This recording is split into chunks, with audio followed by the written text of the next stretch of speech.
to NASCAR Joe YouTube channel.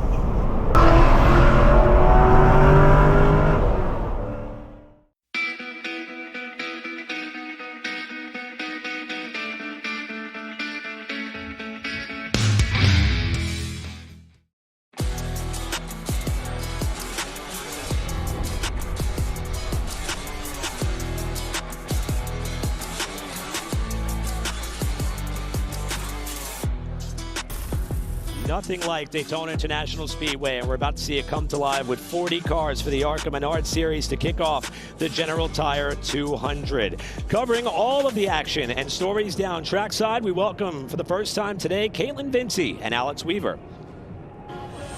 Well, Eric, Alex Weaver and I have been following all the stories in the ARCA garage throughout the course of the weekend, and one driver I will be watching is Taylor Reimer, one of the female competitors in the field. Did some limited starts last year, but very respectable finishes for her in 2025. All top 10 performances. She's got Kevin Reed Jr. as her crew chief calling the shots on top of the box. We know he helped guide Lawless Allen to a win on a super speedway last year, so keep an eye on her. And she said someone else who is helping mentor her is none other than Corey Heim, the Truck Series champion from last year. Pretty good guy to learn from, right, Alex? Definitely a great guy to learn from when it comes to these super speedways, but I am keeping my eye on the power shift that occurred during the offseason, because the ARCA season looks very different than what we're used to, because for decades it's been Venturini Motorsports that have dominated these super speedways, especially Daytona. They've been our Toyota pipeline, but now there's a new name that's hoping to take over that development for Toyota and keep the dominance alive. It's Nitro Motorsports. 6 cars in the field today, and 2 of them start on the front row. Gustine, who won this season opener in 2024 here at Daytona, and the Rookie of the Year from last season, Isabella Robusto, who is coming off of that strong campaign but has high expectations for herself this season. We'll see what Nitro can do as they take over the power here in the ARCA Menards series. Guys, back to you. Thank you both. Have some fun down there. Cars rolling out onto the racetrack for the parade and pace laps. When we come back, the green flag for the General Tire 200 on Fox.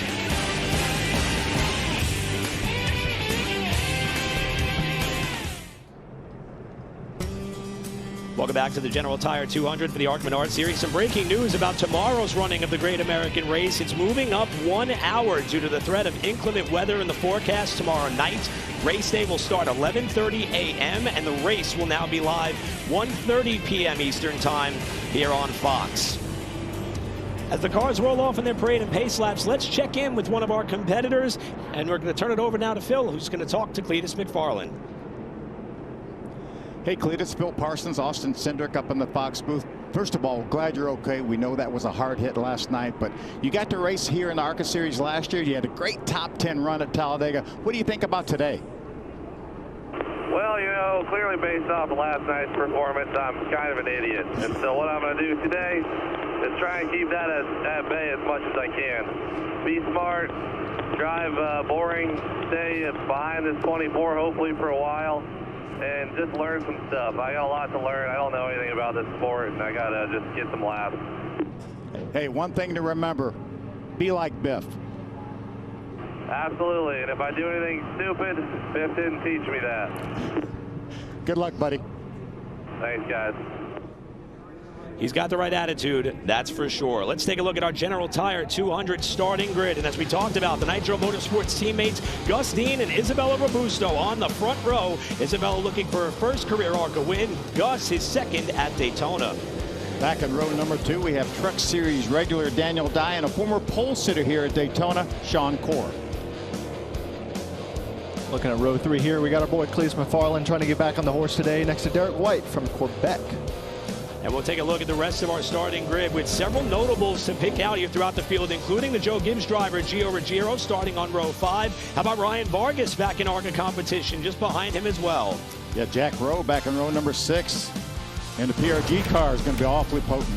Jake Finch, who has a super speedway win at Talladega a couple years ago, back on row number 9. And Taylor Reimer in the Pinnacle Racing Group car as well on row 12. Yeah, it's cool to see Andy J back here. He's always a fun story. And another guy like Thomas Annunziata, I think he's run the full season here as well. So a lot of guys looking to get their season started really strong here at a really fast track. Cole Raz had a top 10 finish here last year in the ARCA competition. You see Jake Bowman, Jason Kitzmiller, they're going to be on the back row. And then some of the drivers that had to fall back on provisionals after not being in the top 32 in times. including drivers like Michael Maples, Ed Pompa, and more. Huge field of cars attempted to make this race, so much so that 10 did not qualify throughout the group session that was held yesterday. Again, these drivers were not able to be in the top 32, including the driver who won this race just 2 years ago, Greg Van Alst, and several others. Well, we've got a lot of unique vantage points to go through this 80-lap race, including our Sioux Chief on board with Gio Ruggiero in the JGR number 18. We're also going to ride along with Jack Wood. We just talked about Jack a moment ago. This is the General Tire on board. Also going to hitch a ride with Cletus. He's got our Kinetic on board, starting in row number 5. Their last on board, Isabella Robusto with the Bounty on board, and these guys are all going to be really, guys and girls, are going to be really fun to watch. This race every year provides so much entertainment and for so much reason. On the heels of the Great American Race, the ARCA Menards Series competitors are able to put on a show at a track and an event and a venue that is rich with history, who will add their own version, their own chapter to their not only racing career, but the ARCA career here at Daytona as well. Pace car will head to the pit lane. Gus Dean, the pole sitter, the only driver with option, elects the top side of the racetrack with his teammate Isabella Robusto down low. Glad you're with us on Fox. Time to go with the General Tire 200 and kick off the ARCA Menards Series season in 2026. You already see a really big jump there by Gus Dean, being able to get down in front of his teammate, and that's what you're going to see here for the start of this race. A lot of jockeying for position, trying to find your friends and teammates. Those are the people you're going to be able to trust to make your way towards the front of the field. It may not happen like that at the very end of the race, but early on it's going to be like that. Yeah, I mean, you already see cars kind of scattered 2-3 wide, and I think some of that has to do with the group qualifying sessions. Really gets the field separated as far as strong cars and maybe cars that need to have the advantage of the pack. So we're going to see a lot of that jockeying for position here early. Yeah, that qualifying is totally a random draw. You're liable to get paired with other fast cars or maybe not so much fast cars, and that's why there's such a disparity on starting positions. Speaking of fast cars that may not have qualified well, top car in the third line, that 28 of Jack Wood. That's the car and team that won this race last season. He ducks back in as A.J. Moyer has a moment off turn 4. Coming down to complete lap 1, Gus Dean sets the early pace. It looked like that yellow car of A.J. Moyer maybe dipped his left sides down on the apron and got him out of shape. Well, that exit of turn 4 there is where you're going to see the worst handling problems. And a lot of these drivers in the ARCA Menards Series, we talk about the inexperience maybe at this track or this style of racing, but you also haven't really run in a pack this big all weekend, all of Speed Week. So being able to understand what your car's handling like, it's really only going to happen in the first couple laps of this race. And that's where we saw Cletus get in trouble in the truck race last night, that same spot on the racetrack. Here's a look at Jason Kitzmiller, who along with Jake Bowman had to start at the back of the field after failing post-qualifying inspection. And early on in this race, Kitzmiller, being in the back of the field, found himself in a bit of a precarious situation. We'll try to check in on that as there is a slow car on the back straightaway. We'll see if he'll be able to make its way down to the pit lane. Race stays green for now with Dean, Robusto, Daniel Dye, single file across the front 7. Here's what happened to Kitzmiller. Ooh, got squeezed. Oh, did make maybe slight contact with the outside safer barrier. That'll get your heart rate going on lap 1. Taking a green flag. Heads up job by the rest of the field to be able to avoid while they were still coming up through the gears, but that separated pretty much the entire field to where we're now single file across at least the front 6. I think these drivers are doing the right thing right now. Let's log some laps. Let's run single file here. We can get a feel for the racetrack, get a feel for our cars without taking any chances. Well, I think other than the 3 wide, they're about no kidding. About 15. But I think the mentality that Cletus had is as hard as he was on himself as far as how last night went. I think that's the mentality a lot of these drivers have to get going, just to log some laps, get some experience, understand where their car is at and where things are. And I think that really helps as a driver. Obviously, it's not side-by-side racing right now, but there's a lot of laps left in this race. We mentioned the slow car that was off the pace. That was Ryan Huff, who was able to get off the racetrack, and the race stays under green. Well, you see this pack of cars here in the distance with this outside lane. These are all really strong cars that started towards the middle to the rear of the field, and they're working their way forward. And I think they're going to eventually catch this lead pack, just because, like I said, there are faster cars in there, and I think those are going to be a lot of drivers you're going to expect to run up front today. Third car in line, Daniel Dye, is having a great run in this effort after running the truck race last night. For more on the 24 car, we go to Alex. Daniel Dye has a very busy weekend. We see him right now running in the third position, but he's already talked to some of his teammates, shall I say, out there on the track, his friends. And the main objective that they talked pre-race was working together to get around these nitro cars. They know that they have a stacked lineup, 6 cars that already have teammates working together, so they're hoping to do that. But Austin, I know you're running 500 miles in the Great American Race tomorrow, but Daniel Dye did triple duty. He's got 750 miles if he completes all 3 races in the Truck Series, now the ARCA Menards Series. He's also going to go for the O'Reilly Auto Parts Series later today. So no pressure, but 250 more. You think you got it? Well, I hope to complete all 500 tomorrow. That's a hard enough task as it is to stay out of the mess. So that's a lot of fun in speed weeks. I'm not sure there's too many people more luckier than Daniel Dye to get all those laps here at this place. Alex mentioned all of those Nitro Motorsports cars. The handful of them that had to start towards the back of the pack already making some moves. Wesley Slimp is in 12th, Thomas Annunziata 13th, Jake Bowman 14th from the tail end of the field as we start to see the pack gain some energy and come back together. That's Mini Tyrell, the first car to the outside, and Jack Wood is going to bail out on him and Sean Corr, with Tyrell trying to protect. Wood up the middle. Look out! Oh, no. Tyrell goes around on the back straightaway. Doing a nice job. Lock it down. Get that car stopped. Yeah, obviously he spun out, but no contact. Obviously some flat tires. Hopefully mitigate some of the damage there. But if he's able to keep going, this should be a new set of tires and be able to go back and rip it. As you saw that pack coming, there's a lot of indecisiveness as far as who wants to block what and who's my friend, who do I want to go with, not go with, because that second pack really had a head of steam, and you see drivers already jockeying for track position. Tyrell, who made his NASCAR Craftsman Truck Series debut by virtue of his success in the Ram program, will be running there full time, draws our first caution. He was running in the 6th spot at the time. Trouble on the backstretch. Yellow is out in the General Tire 200. We'll be back right after this.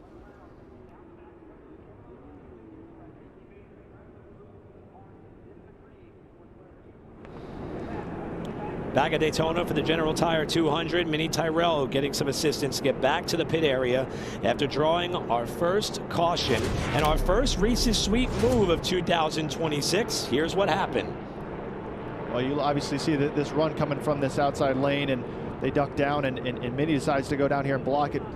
Throws a huge block, has to collect the car, and then throws a second one, and it's the second block that obviously gets the car out of whack. And when you're going this fast and tugging on the wheel that hard, that's not a move you've done all weekend, and obviously a lack of experience there. But like I said before, kind of bolt some tires on it and you know, hopefully get back on the lead lap, and he should be able to go back out and race and probably have a bit more in the notebook as far as what he can and can't do with the car. And that's in excess of 180 miles an hour while he's trying to switch 3 lanes like that quick. So fortunate he didn't make any contact with anything. Has a lot of flat tires though, and as that car's being pushed back to pit road.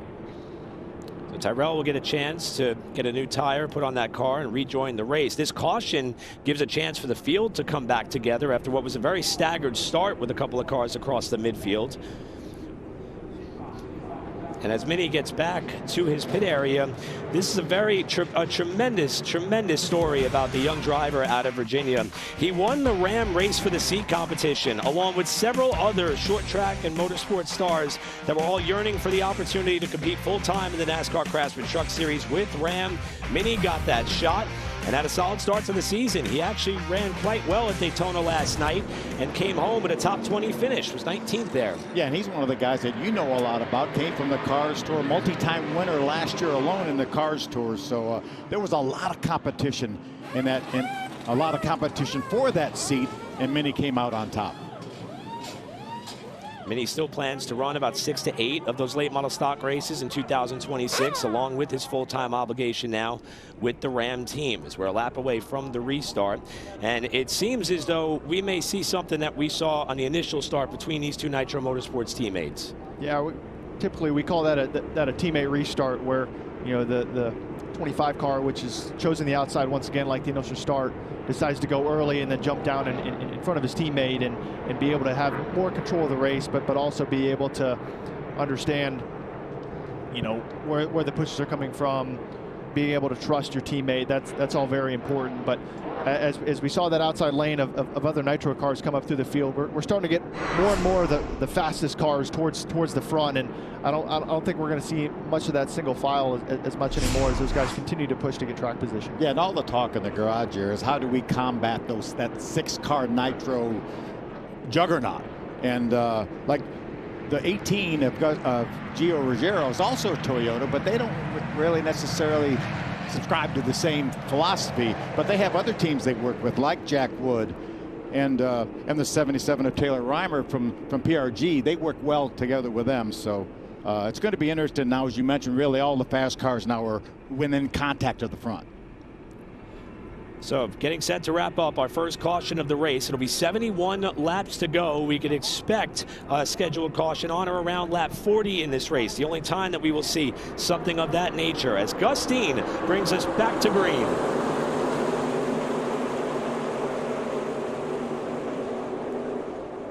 Yeah, it doesn't seem they're as organized. You see Gustine's actually trying to get down. Cletus McFarland going for the lead, top of 3 wide on this restart. That was definitely mismanaged by those 2 nitro cars, and it's definitely sent Gus Bean, all the way through the center of the field. I think Daniel Dye was pushing Isabella, and that's why there wasn't enough room for Gus to get in. But you mentioned now he is falling back. And Daniel Dye is one of the more experienced drivers in this race. Between Daniel Dye and Gio Ruggiero behind him, it's the way you combat that tactic, and I think the inexperience and lack of execution by the front row really benefited Daniel Dye in that inside lane. And we heard from Alex earlier, Daniel was aware of the fact that they were going to have to do something to break up that Nitro Motorsports tandem, and he does just that as Sean Corr has a moment off of turn 4. 4th car in line on the bottom. Remember, that was supposed to be a carbon copy of our initial start, and we talked about that, and I'm sure that's what the plan was. But again, I think Daniel Dye said, we're not going to have that plan. I'm going to make sure because Isabella had to physically slow down to allow Gustine to get in, and Daniel Dye said, no, I don't think so. Well, now that the job for Isabella's changed, she was thinking about that whole time being the 2nd car in line, and now she's listening to all the information coming from her spotter, how to manage, because there isn't any trust from the cars from behind her, understanding where those runs are going to come from and where to block them and what to do. So the ability to understand what's coming is important. And you see this restart here where Gustine gets the jump, and then they realize they're not clear. You can't get Gustine down, so Isabella tries to ride the brake, but she's getting pushed from behind from Daniel Dye. Meanwhile, Gustine can't get down, gets stuck in the middle, and Cletus reads this perfectly, able to get some track position. Now he's in charge of the outside lane, being able to challenge for the lead. First career laps led for Isabella Robusto, as we mentioned, trying to become the first woman to win an ARCA Menards Series competition ever in series history. And for more on the 55, we'll go to Caitlin. Yeah, Eric, Isabella, I had a chance to talk with her earlier. She seems very confident going into the season. She told me a year ago they didn't really have a good start to the season, which put them behind. But this year, she says, I feel like it's a very different story. I'm very optimistic about the team that she is with. She has Glenn Parker on top of the pit box, who she said she's known for a long time, since she was just 11 years old, working on her legend car Endeavor. But she felt good about the speed she saw in qualifying, being ahead of the mess. She said one of the drivers, of course, vying for that title this season, Eric. And she's doing a great job right now controlling the field with Cletus McFarland, the first car to the outside in the 30, trying to make some headway there in that top groove. And Daniel Dye, for now, staying committed with Robusto on the bottom. You're on board with Cletus. Cletus is doing a nice job here managing that outside line. He has Jack Wood behind him, has a good pusher, and they're maintaining the gap to that inside line. Yeah, if anything, they've kind of made up a row a lap here. So if you're a guy like Daniel Dye, you're thinking to yourself, should I cover this run? Should I not cover this run? Get the information from the spotter. Right here, you could maybe make the jump, but he seems to be fairly content at the moment to ride on this inside lane. As you see, the field still fairly organized. We've seen some moments already for some cars off of turn 4, and I think that's just going to continue to grow and get worse as you see kind of the ebb and flow, the left and right of cars off that corner as they're starting to struggle with handling. So far, McFarland not able to tow that line up any further than Gio Ruggiero in the 18, who's on the bottom of the racetrack in what is still a side-by-side fight for 3rd. Let's give a call to Sean Corr. You see the black and yellow number 8. Sean has had his best career finish here at Daytona. He's run this race a number of times. He's a former pole sitter here, doing a nice job again today. And you see some of that snaking around from the bottom lane. In the outside lane, you got Jack Wood who's being able to get that side draft and pull that inside lane back, and that's what you're going to have to do in that situation. I mean, the inside lane's the shortest distance around, but as they might maybe struggle with handling, but you have to be really aggressive with that side draft. As you see another really big moment from Sean Corr trying to hang on the back of that 8 car. Sean able to catch it again off of turn 4, but definitely being made aware of how difficult that car is on corner exit. Whoa, a big push to Robusto there by Daniel Dye. Yeah, that was a great job of hanging onto that car. And as you get going, whether if it's first time leading laps here at Daytona, or if you're Daniel Dye, maybe not used to driving these cars every week, where can you push on that bumper? Because with drafting style racing, you are going to have to use the bumper to make your way forward. As you see Sean Corr getting off the bottom lane, I think he's tired of having that moment. I think that's a smart move for him. It's a safer move. We got 66 laps to go, and that's obviously stacked up this outside lane now as you see kind of a 3-car breakaway at the front. See Gus Dean now, the 25, who led early on, lost that lead on that restart, now tucks in behind Gio. Gus in that 25 car. And now Garrett Mitchell, Cletus McFarland in that 30. He decides that instead of trying to push Sean Corr, he wants to get to the bottom line. Yeah, it's very important for whoever is leading the lane for that to be a fast car, and obviously those guys, definitely demoted themselves a few rows by staying behind that 8, and I think that was a good move to be able to get down for Cletus. As you still see some tail wagging down the back straightaway here. A lot of hard pushes here by some of these drivers up in the front in this breakaway. Top 5 cars trying to break away with Isabella Robusto at the head of the pack over Daniel Dye, Gio Ruggiero, Gus Dean, and Cletus McFarland in the General Tire 200 at Daytona.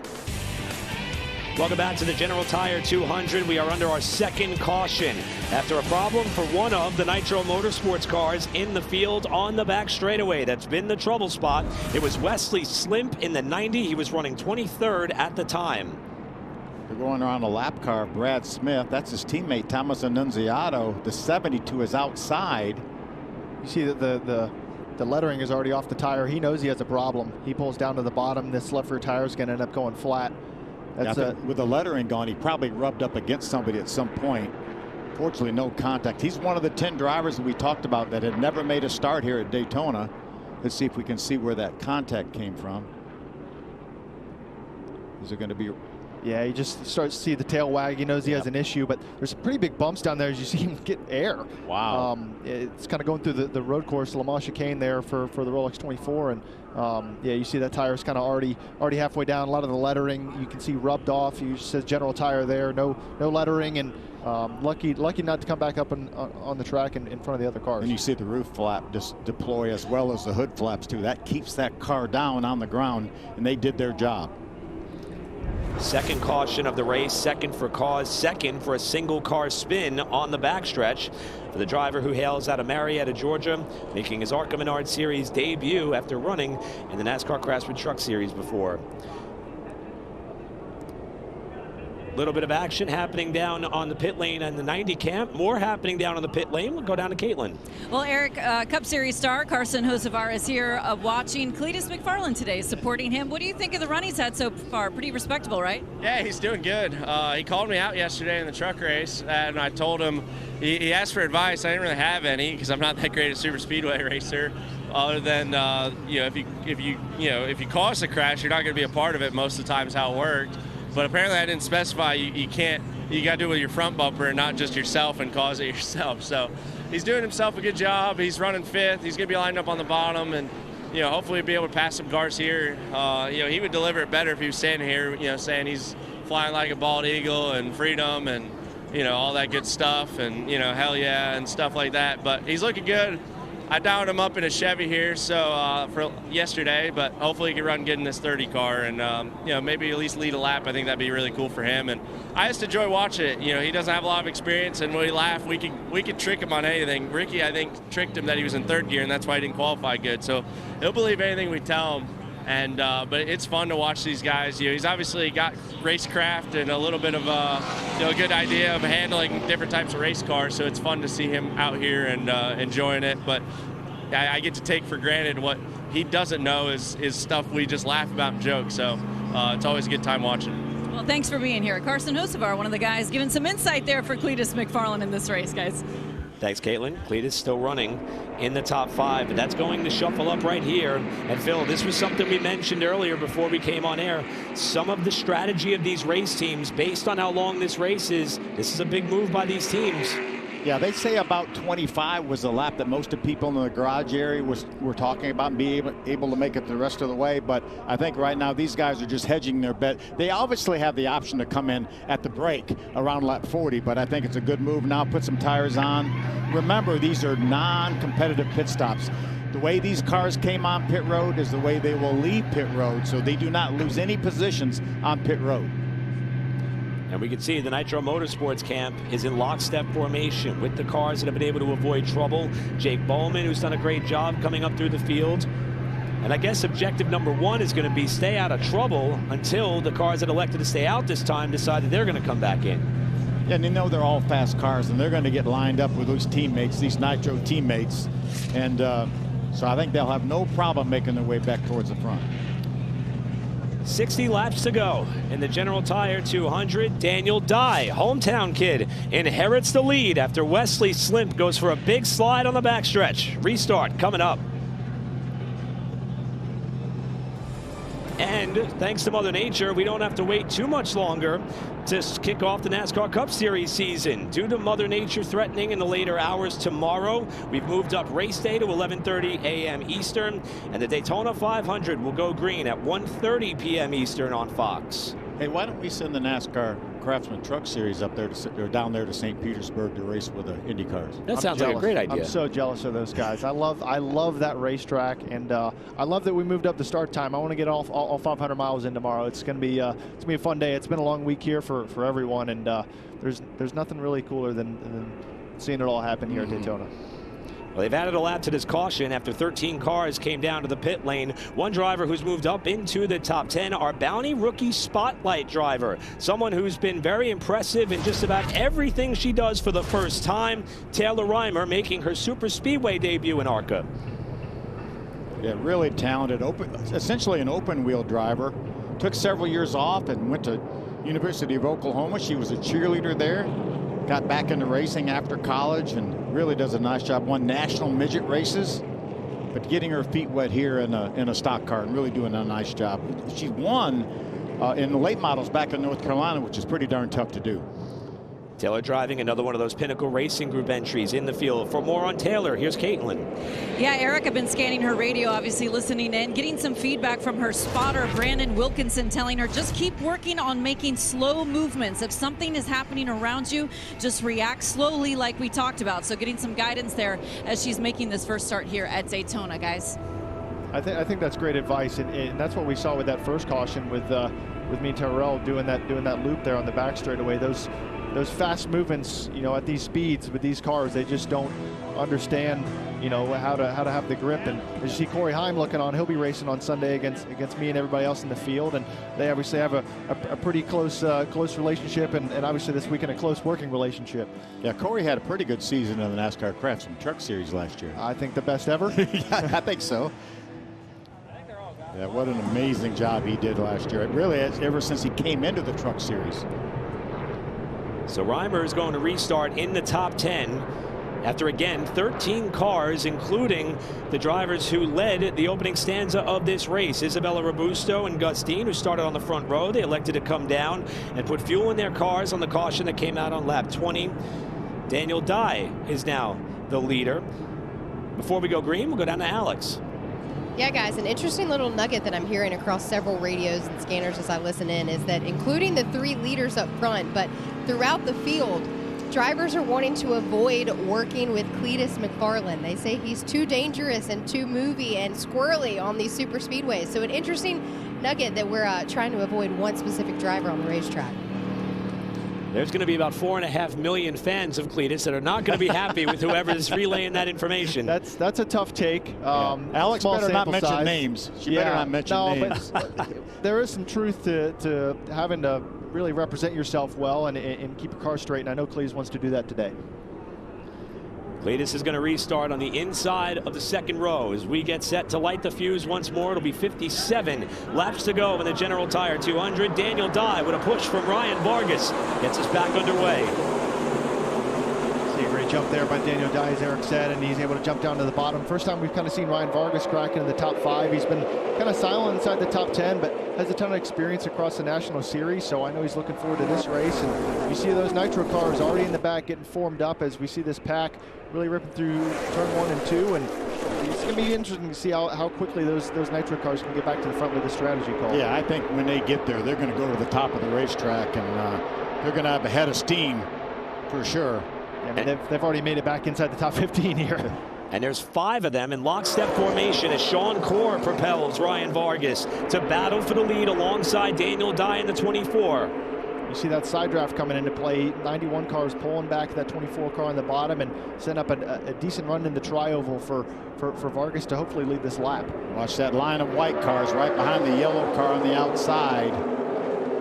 Here they come. If there's a lane open to the top, they're going to take it. And this is where it starts to get interesting, because when you get this 3 wide scenario, is one of these drivers tries to block it and is unsuccessful. This 3 wide usually ends up hurting one lane, and typically in these up to speed laps, it's, and you see really close off there with Moyer. These up to speed laps, it usually ends up hurting this outside lane. So as you see another driver jump up in front of it, and it's going to be tight on corner entry. That's Cole Raz, the 76 car, said, hey, here they come. And I'm sure the spotter said, here come the nitro cars. Jump up in front of them to get that push. And it really did park those nitro cars, and they're going to have a decision to make. And you see another car jump up in front, and that was tight. Getting tight again. And this has now separated those cars. You see him now 2 wide and really indecisive on where to be. Meanwhile, Daniel Dye is getting that lead extended here on the bottom. 0-0 getting clear, and almost Cletus getting clear as well. That outside lane is starting to break apart as it's trying to get sorted. Yeah, Sean Corr, the black and yellow number 8 now, is up in front of that 3rd line. And Corr's car has not been the most stable when being pushed, as we see what happened in the tri-oval between Raz and Robusto. Yeah, that's just way too late of a block at a really bad time. We're lucky that wasn't a wreck, as you see Gustine kind of take evasive action just not to run in the back of his teammate. Now we got 3 cars that have broken away from what is 3 wide and 3x3 action off the 4th corner. Jack Wood on the inside, Vargas in the middle, Corr top side of that pack. Yeah, I'm not sure that 3 cars are enough to break away, even though these cars are 3 wide. You see now that Jack Wood has been able to get out in front of that group. Sean Corr is going to try to get, I thought he was going to try to pull that inside of that hole right in front of the 27 of Tim Richmond. And all this racing is just letting those leaders get further and further away, and it's what you love to see as a leader, and it's what you hate to see if you're one of these cars in this scrum here. And obviously the numbers for Nitro are still somewhat in the outside lane here in this 3rd lane, and you only got 2 cars now. 1 car left with Ryan Vargas, kind of put in a tough spot. He was leading the race here moments ago, and now we're still in the middle, falling back. There's Taylor Reimer, the 77 car on the inside of Gustine, our pole sitter. Sean Corr's still struggling off of turn 4. Struggling off of turn 4, had to move up the racetrack. Fortunately, Gus gave him a spot to get in. There's Jake Finch, the 15 on the inside. He's again one of those nitro cars, the Phoenix Construction Toyota. And just like that, all that racing, all that indecisiveness is really singled out this field, because guys don't want to lose track of those leaders. They want to be able to understand how to get closer, how to get back in the game. And also the side-by-side with 53 laps to go, that's not safe for your car. I mean, they're 3 wide for several laps, kind of hanging on to the cars, seeing the tails wagging. So I think this is a reset that they're all kind of looking for after some of those tight moments we saw. Now, just behind the second side-by-side battle between the 97 of Kitzmiller and the 76 of Cole Raz is the 68 car with the Ford nose. That's Allie Owens, making her return to ARCA competition for the first time in 16 years. A lot's changed since then, including becoming a mother to her 2 daughters. This was an objective that she set forth to return to racing, to get back into the cockpit of a race car. A lot of help from Will Kimmel has made that possible, and she's having a great run so far this afternoon. That's one of my favorite things about this ARCA Menards series is that you get stories like this that you don't necessarily see in other sports, and it's fun to watch, and I'm sure she wants to just get out there and compete. That's why we come back. Daytona is so big, and it's cool to see her kind of work her way up into the field here. You know, we talk about this being a developmental series for NASCAR, but it's also a series that you play for the love of the game. Absolutely. And that's Allie Owens. Daniel Dye still the leader in what has been a very intense General Tire 200 and season opener for the ARCA Menards Series. 50 laps to go from Daytona. More to come on Fox right after this.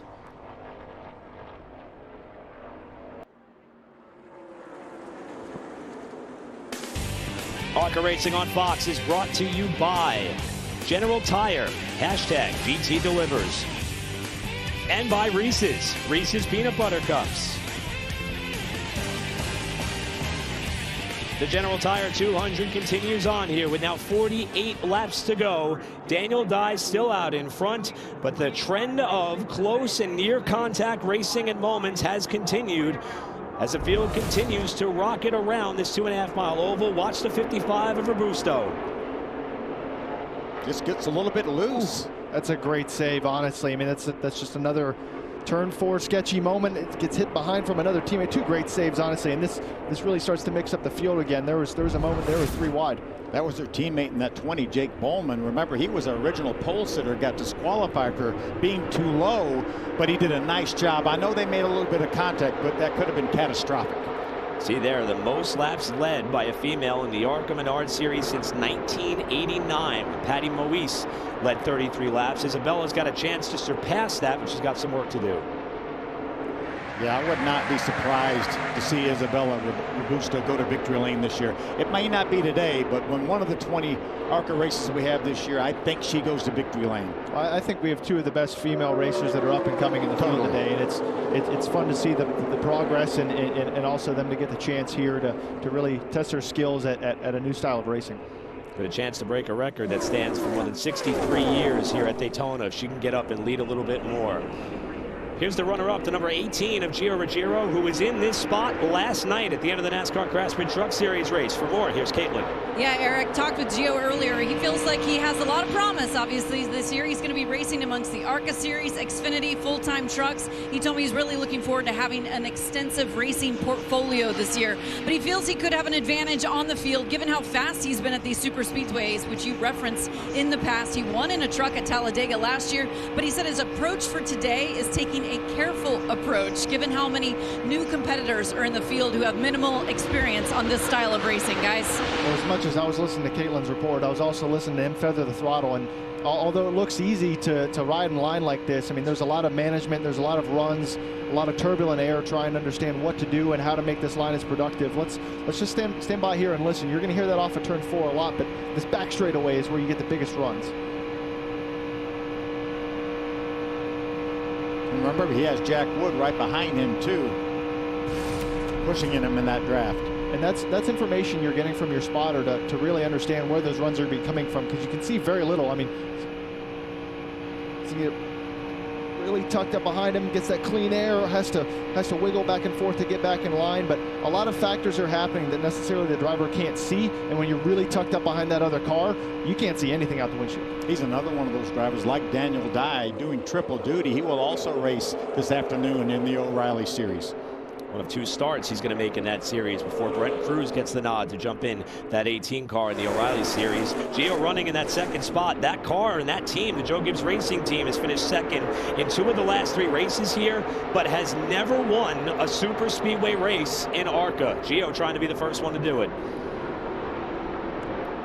He's in a great spot right now just to do that. And we talk about his experience last year in the Truck Series, that big win at Talladega, and he finished second here at Daytona in the Truck Series. Well, I think you also look at this top 4. These are definitely our most experienced drivers in the field, with Daniel Dye, Gio Ruggiero, Jack Wood, Gus Dean. These guys are all, have seen it and done it before. As you see the first real move for position, this is where you're going to see those teammate alliances come in as they all go out to the outside of Cletus McFarland. These are all Nitro Motorsports cars, and you see another Nitro Motorsports car with Gus Dean pick this run up as well. They're going to pull through, and now these leaders, all on different teams, are going to have to understand what they want to do. Is there a loyalty built up between Gio Ruggiero and Jack Jack Wood, Daniel Dye. See Jack Wood covering this run as well from the Nitro cars. And Gustine wants around these guys. They want to get to the front. And now we see a bit of a disagreement. Got Annunziata on the inside of Gustine. The leaders were good to be able to break that up. And now these Nitro cars are going to have to reform. But really the big loser in that is Cletus. He was kind of stuck in the middle of the field. Now he's kind of relegated to the back of this grouping as you see a big save off the bottom of turn 4 once again from Annunziata. That sure seems like the trouble spot, doesn't it? Right off of turn 4 when the banking flattens out. It's going to be the trouble spot in every single race division this weekend. We'll see it on Sunday as well in the Cup race. Well, this pack continues to tussle about.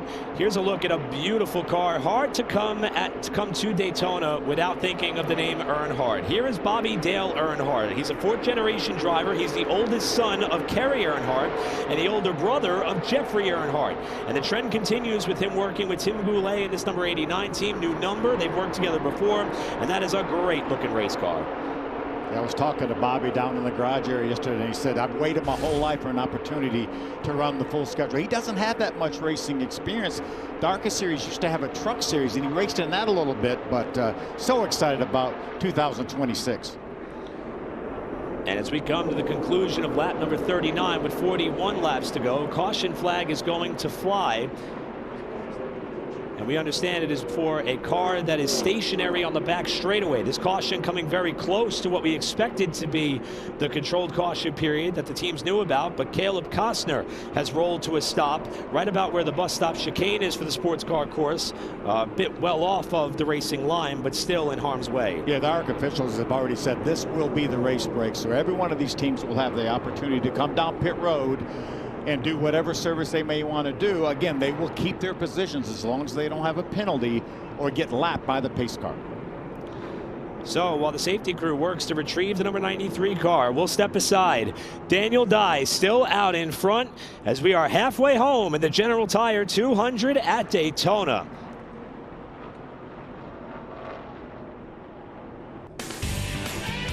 ARCA Menards Series Racing on Fox is brought to you by Menards. Save big money at Menards. And by Bounty, the quicker picker-upper.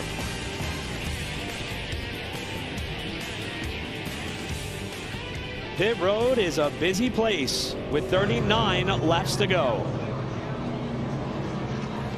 Time to take a look at our Richmond Water Heaters mid-race report.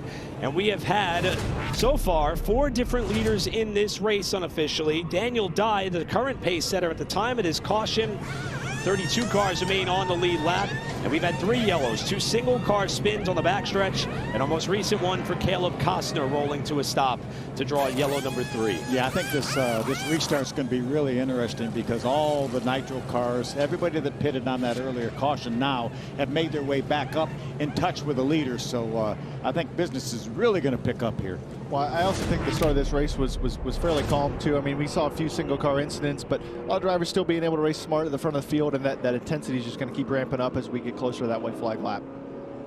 A couple of cars starting to make their way back out to the racetrack. We will re-rack the field and roll to the finish of the season opening round of the ARCA Menards Series in 2026. Lake Lloyd is a busy place on this beautiful Saturday afternoon.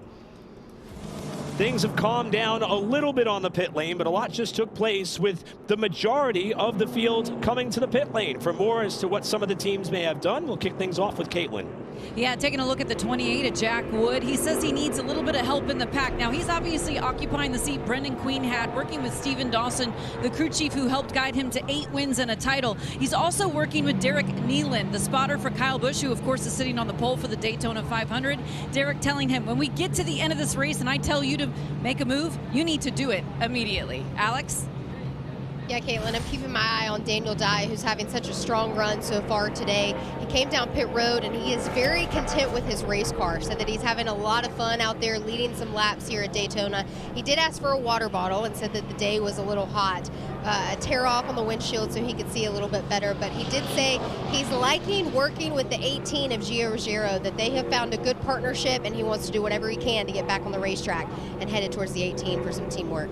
You know, guys, one of the things that's interesting to me is the fact that we did have 2 cars that pitted earlier on lap number 20 stay out, and that is the 25 of Gus Dean and the 15 of Jake Finch. And if I'm Nitro, I like this strategy. Those are 2 Nitro cars. We also have 3 other Nitro cars that are still in contention that pitted that time. So if this race goes green the rest of the way, then those guys may be a little vulnerable, maybe a little close on fuel. Well, we know the other guys that just pitted aren't. Or other cars, obviously Isabella being one of those drivers. And one other thing to consider, on super speedways and road courses, the overtime rules are different in the ARCA Menards series. Only 1 potential attempt. It's not like we have the risk of unlimited. It's just going to be 1 attempt at 1 lap. So you could be a little more aggressive with your math and your fuel numbers, because there's not going to be unlimited overtime in a race like this. And those guys had an opportunity to weigh the gas cans to figure out exactly how much fuel mileage they got in that first 20 lap segment. So I think they have a pretty good idea where they are fuel mileage wise. Here's a look at Andy Jankowiak, and we've talked about him a lot in his part-time ARCA foray, and he's going to do the same thing here with the Kloss Motorsports team in 2026, but he races just about everything, including indoor TQ midgets. How about 2 weeks ago, Atlantic City, Boardwalk Hall? You're going to find out where Andy is. Watch the green car all the way in the back of the stack-up. Wow! Oh. Jankowiak, who landed on one of the newer protective barriers, said not only did it save him, but it saved the race car. They got this car back out in competition until, unfortunately, he flipped it again. Turned over again, and they said, hey, 2 and you're out. We have a 2-flip rule here.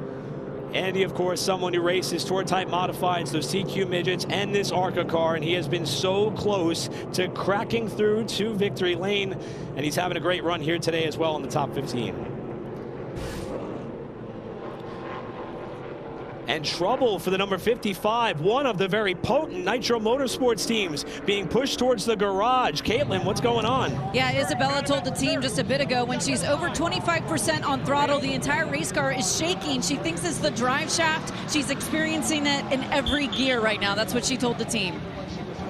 What a horrible break. One of our championship contenders. Last thing she told me yesterday afternoon was, you know, we really struggled in the first 5 races last year, and we really struggled when there were huge fields and points really matter. Obviously, same thing's going to happen to her right here. Unfortunate irony for Isabella, who was taken out just around the halfway point of this race last year after a crash on the back straightaway, and she is slowly being pushed towards the garage area. One of the full-time competitors hoping to win the ARCA title. With 36 to go at Daytona, her dreams of at least winning this race are dashed. Restart upcoming with Gus Dean, the leader.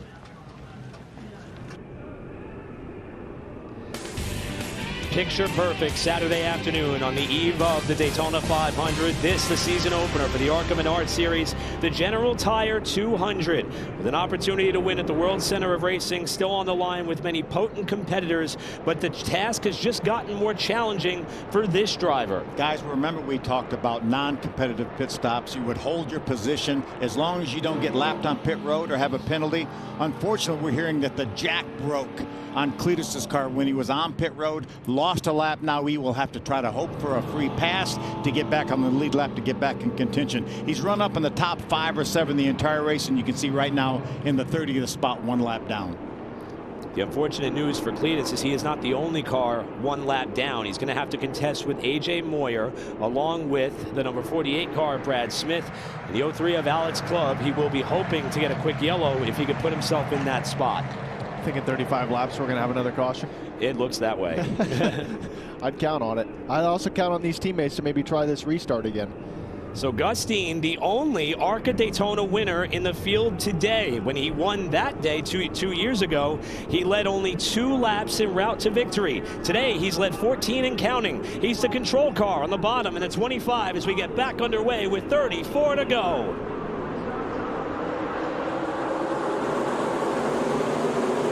See Gus Dean get a better jump here, and I don't think they bothered with doing the teammate restart there again because it didn't work early in the race. But Gio Rosero giving a great push to Jake Finch, being able to contend for that lead and fight for the front of this race. Perhaps one of the most orderly starts or restarts we've seen all afternoon long. This is about as tight of a pack that we've had with this number of cars trailing all the way towards the midfield. There's 4 drivers in the field that have won races in the ARCA Menards Series, and they're all in the top 5 right now, so the cream does rise to the top.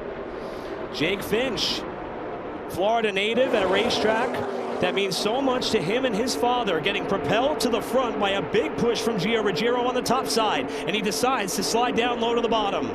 I think Gio did a lot of the hard work to get them to the front of the field too, being able to pull that side draft, be able to get that, deliver that great push. But Jake Finch has a lot more comfort with his teammate behind him, Gustine. You see the 18 lined up on the outside, the 28 of Jack Wood behind him. Those guys do work together extremely well. That was the plan, to be able to work together, and now they're nose to tail. Gustine going into turn 1 in the 25, drifted up off the bottom of the racetrack, almost got into the door of Gio Ruggiero. You see Jack Wood's second car, outside lane, washing wide off the exit at turn 2. Only about 6 cars worth of energy on that top lane, and it doesn't appear to be hampering their efforts as Gio pulls up closer to the lead. See that purple car of Taylor Reimer? She has joined this battle up front, right behind the 97 of Kitzmiller. Remember, Kitzmiller finished 3rd in this race last year. Oh, see a big wiggle there in the middle of the field. Allie Owens had to catch the car. Jankowiak pedaled to let her back in line.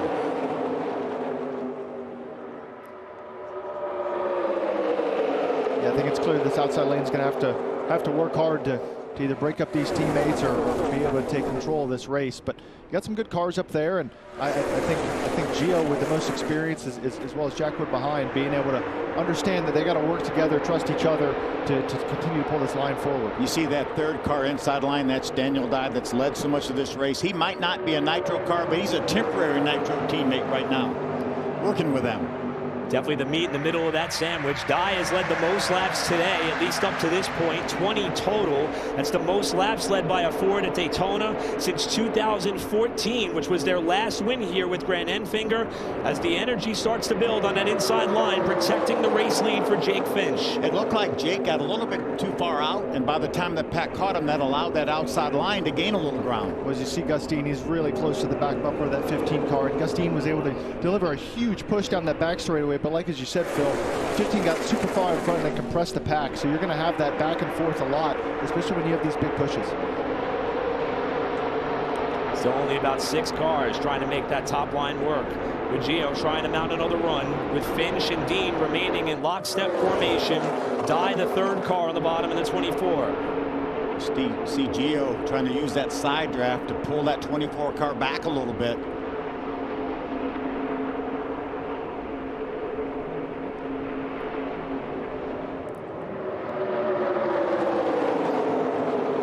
Gio opening up a little bit of separation in the tri-oval with still 30 laps to go. Let's go to Caitlin.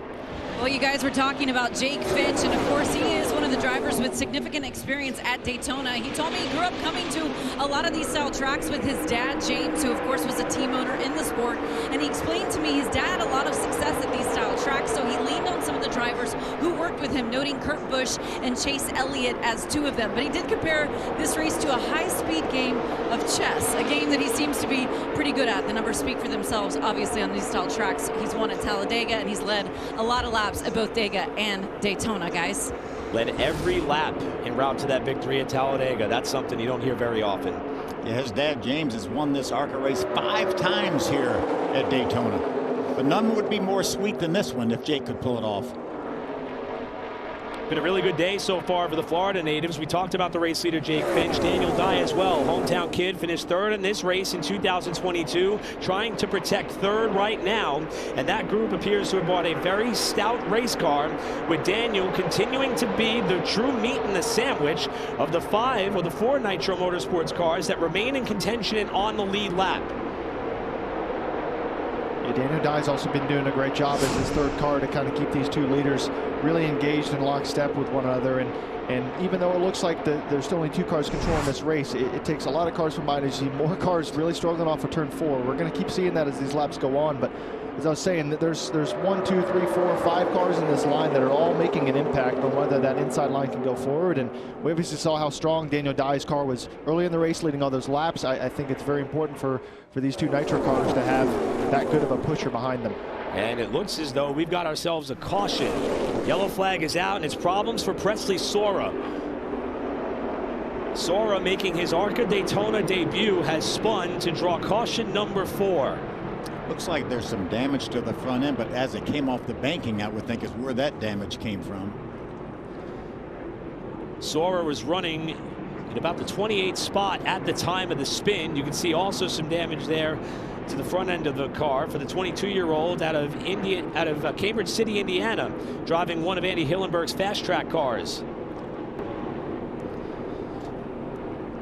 Fourth caution of the race with 28 laps to go here in the General Tire 200. Presley Sora goes for a single car slide. We'll come back for the restart right after this.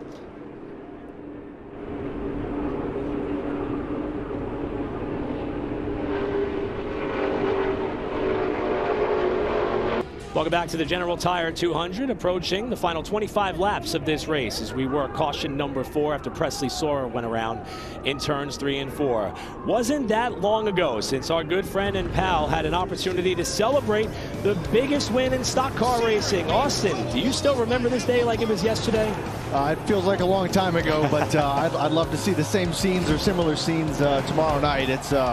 Yeah, it's definitely the best day of my life, and it's every racer's dream to come here and try and win this race. And yeah, but that opportunity every year is pretty special. What is it about this kind of racing? Because you excelled at Talladega as well. For this kind of super speedway racing, what did you just immediately like this kind of racing, or just find yourself good at it? Every time I strap into a fast Ford Mustang, and I know that sounds a little cheesy, but it is very important to have a fast race car. Our guys do an incredible job, everybody at Team Penske. So, and on top of that, it takes great teamwork. And I have two of the best teammates. I mean, they're champions of the sport and great guys for me to have learned from as I've continued to progress in the Cup Series as a newer driver. But it is a fun challenge, this type of racing. Talking about drafting, we're not necessarily at the limit of the cars at some points. You're more at the limit of your competition and what's happening in the pack, and it really tests the communication of a team.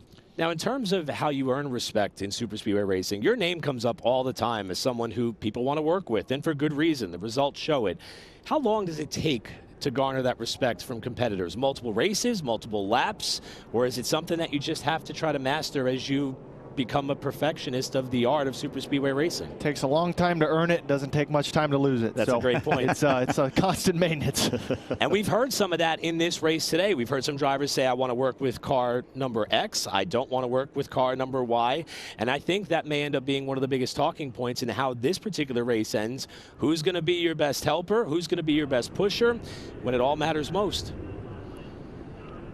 So with 25 laps to go, we're getting set to restart this race. The restart will come with 24 to go. And Nitro Motorsports, despite losing 2 bullets in the chamber, after Isabella Robusto, front row starter, had a mechanical issue that sent her to the garage area. And Wesley Slimp has also gone to the garage after he had a solo spin earlier in the race. They still have a lot of cars up towards the front of the field. In fact, 4 in the top 10 and 2 on the front row for this restart, with Jake Finch, the control car, Gus Dean second. So we're going to try the teammate restart again. We decided not to do it last time. Leader lost the lead. Yeah, same teammates, just situation reversed. Roles reversed right now. We're like 1 for 3 right now on Nitro nailing these restarts. So I know they'll get better at it, and these guys have a lot of experience. And we have Daniel Dye, remember, that pushed Isabella Robusto to the lead when they probably were trying to do that early on. That's a great point. I think Daniel's obviously been pretty aware. So in the same position, Gio Ruggiero's got a ton of experience, and he's going to try and do the same thing that Daniel Dye did in that earlier restart that you mentioned. He's going to try and shove through the 25 car, make sure that 15 can't get down. Obviously, we're all speculating if this is what's going to happen, but I would imagine that's one of the few reasons why Jake would have picked the top here. So it'll be 24 to go at the restart. We talked about a lot of the powerhouse teams. How about the number 27 that's going to restart on the inside of that 5th row, Tim Richmond? That's a family-owned team for the driver who is a lineman during the week, climbs utility poles to help out the utility company in Illinois. A great run for him, looking for a super speedway top 10 against all of these powerhouse teams that have shown so much muscle in ARCA competition. Back underway with 24 to go. Jake Finch brings us back to the restart. Daniel Dye got a great launch, but he's not able to prevent Finch from getting down in front of his teammate. He's got a great number 70 of Annunziato behind him, though. Strong outside line right now as well. And as you're trying to establish dominance in lanes, you're really roll, especially on this back straightaway here where it's nice and flat, is you just push to get somewhere, try and establish some momentum. Your teammates lined up there, and obviously one of their teammates is pushing that 24 car, but I'm sure Annunziato wants to get close to the front of the field as well. Right now, Daniel Dye has fallen back into the clutches of Jack Wood in that Pinnacle Racing Group number 28. Kitzmiller in the 97, he too had to start in the back, along with the eventual or initial pole sitter Jake Bowman. He's up to the top 5 in that 97 car. You talked about Tim Richmond, that white and black car back there. Now he's 6th in line on the inside, but Andy J right behind him. Tim's best effort came in 2024, where he started 2nd here and finished 5th. That's his career best finish, trying to match or better that today, as he is the 6th car on the bottom. Yeah, he's been in contention here several times. He ran out of gas one time. He got shuffled out of the front row on a restart one time.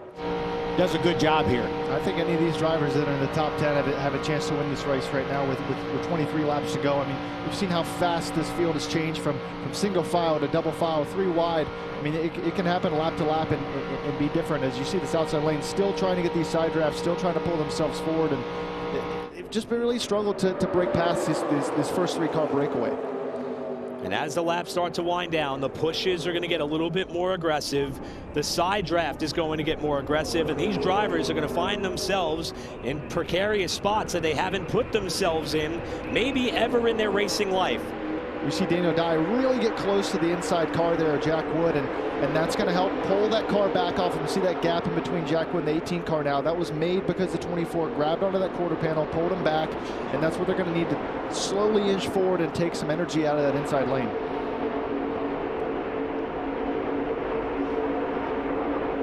See that bright purple car? Again, that's Taylor Reimer. Right behind her, Cole Raz, and that 76 car.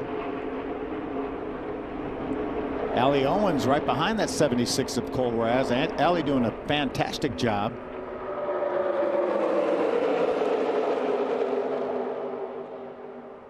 It took Dye and Annunziata a little bit there to figure out the timing of trying to get locked together, as they almost touched off turn 4. Now they appear to have a little bit more momentum rolling to try to claw back up towards the Nitro Motorsports tandem that parades the field. Well, if you're in Daniel Dye's position or Thomas Annunziata, you're wanting these small victories. We got 1 row last lap. Okay, let's figure out how to get the next row. You kind of use the same checkpoints. Okay, in the back straightaway, I'm now side by side with the 18. How do we get to the next car? It may be 4 or 5 feet. May not be a full car length. It may just be 4 or 5 feet a lap. This turn 4 exit's gonna catch somebody out here. We've been teasing it all day. These guys have been teasing us all day with that handling issue off there, and you see how much that really hurt the momentum for that outside lane as they're trying to get back organized. Yeah, that was a 97 of Kitzmiller that had his hands full coming off turn 4. And so far today, as we've had 4 yellows, 3 for cause, those 3 have all been single car incidents. Last year, we made it 3 laps before the big one struck. Now we're 20 laps away from the end of this one, and you can see the pushing starting to get more aggressive. Yeah, we keep seeing these pushes from Pullman are really getting his teammate Annunziata out of shape, enough to where the push actually isn't pushing the car forward. It's actually pushing it left and right, and that's not going to make progress, but it's also going to heat up the tires on the 70 car, but also make them really uncomfortable. So they're going to have to sort that out, and that's going to be what's going to make or break this outside lane continue to move forward. And that's a good shot when you're looking at these cars straight on. These cars aren't exactly square with the world. They're actually tilted a little bit to the inside. We call it skew, actually reverse skew. It gets that spoiler out of the air, makes these cars go faster. But they're not, the bumpers aren't square. Yeah, you almost want to line up to the left side or the right side. As you see Taylor Reimer, she's tired of watching those cars dance around in front of her. I think that's a smart move to be able to get down, obviously further back in the middle of the pack, but I think that's going to be nerve-wracking. We still have 20 laps to go, and I'd say that looks like a good move for her, but it also does hurt this outside lane. That 18 car is back clear again, almost getting the 4th car clear now on the bottom of the 28 car. Yeah, that outside line just uses another good pusher, another good car out there. And seeing the number 97 of Jason Kitzmiller wash up off turn 4 the last couple of laps. Good information being relayed to Jake Bowman and company to give that car some room to gather itself back in to prevent contact up to this point. And it won't be a matter of time. If he moves up too far, then Taylor Reimer will plug that hole right quick like, and it'll put him up in the middle. Well, you see Daniel Dye's finally gotten down. He was tired of, I mean, he was working for 10 laps to try and get that outside lane going, and lost faith with it, got clear, probably didn't even trust that he had teammates behind him. I think that's a good move, and he can at least re-rack, understand where the momentum is at, and try again. Now it's up to Annunziata, the 70, to to bring that outside line up. He's side by side now with Jack Wood. And that top, whoa, Tim Richmond with a great save behind Taylor Reimer. That top line, just by losing Taylor in the 77 and the number 24 of Daniel Dye, it cost them enough inertia and momentum that they're in danger of falling out of the top 5 in terms of contention right now, trying to build it back up. And these are the things where, although the outside lane has been in play all race, you start to get the mob mentality, as I like to call it, of people, oh, everybody's bailing back to the bottom, everybody's bailing back to the bottom, and then all of a sudden, nobody wants to be in the outside lane anymore, and that's why those lanes die. Not because it's necessarily there or not there, but it's the competitors' decisions that really change where the momentum is in these lanes. And watch this lap car. They're going to have to negotiate their way around the lap car. And it may happen in the banking off turn 4. They're going to catch Brad Smith coming to the tri-oval as Kitzmiller bounces off Annunziata, and Smith tries to yield. You could see that coming from a long way away, and these guys and girls were smart enough to really back out, lift, and avoid incident. They're able to work their way around this lap car, but once again, those things happen. It really breaks up the field, and I think Daniel Dye's happy with his decision here to get to the bottom. And despite the contact, Annunziata was able to survive, and he tails what is a 6-car breakaway at the front of the pack. Jake Finch, the leader in the General Tire 200, will come back and take you to the finish of the General Tire 200 on Fox.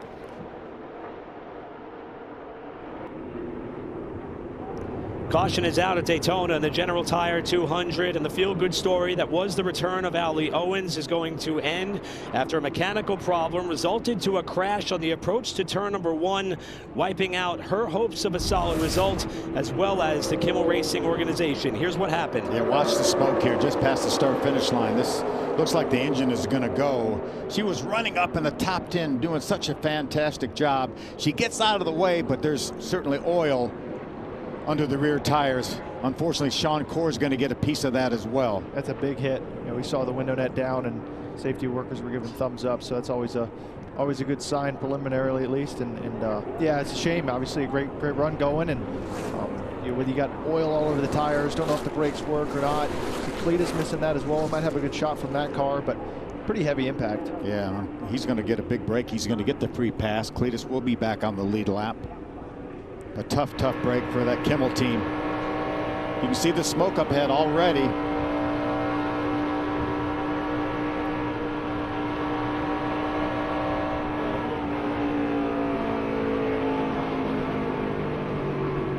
Oh, yeah. I mean, in that position, you're just hoping the information you're getting is right, and you pick the right lane, drive through the smoke. So, as you mentioned, getting the free pass there with only a couple laps to go is going to be huge for Cletus there, and obviously some unfortunate damage for the rest of them that couldn't miss it. Yeah, he was awfully close to that. Had he not have backed off, and we heard him backing off from his onboard camera, he would have been right in the middle of that. So nice job by Cletus, and in a spotter as well.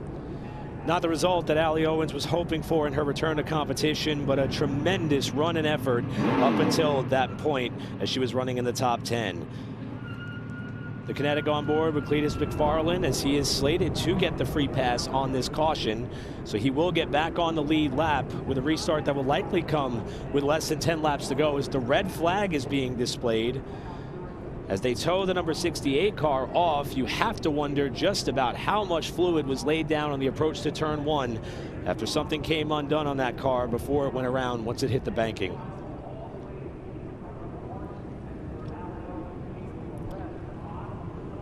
So our 5th caution of the race, producing our first and hopefully only red flag of the contest, with the field being stopped on the back straightaway for the opportunity to clean up the approach to turn number 1 and look for an opportunity to see this one through to the finish. Let's see if we can check in with our buddy Cletus. Hey Cletus, Phil Parsons in the Fox booth. You got a copy? You're damn right I got a copy.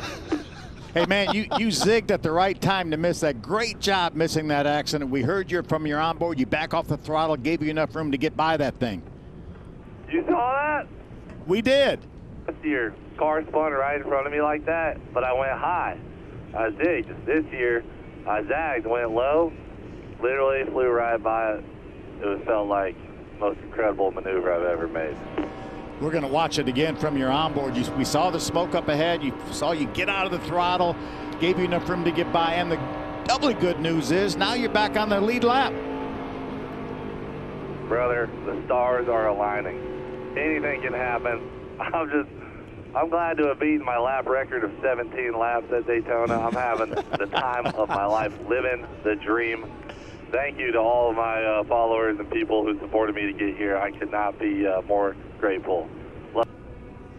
Hey Cletus, it's Austin Cindric. Hey, we're up here watching your progress. It sounded like your confidence was at absolute zero to start the race. What is it at now? I thought you did pretty good. Thought the car's driving pretty well. What do you think? What are our odds here as we line up at the tail of the field with probably about 10 laps to go to get this thing?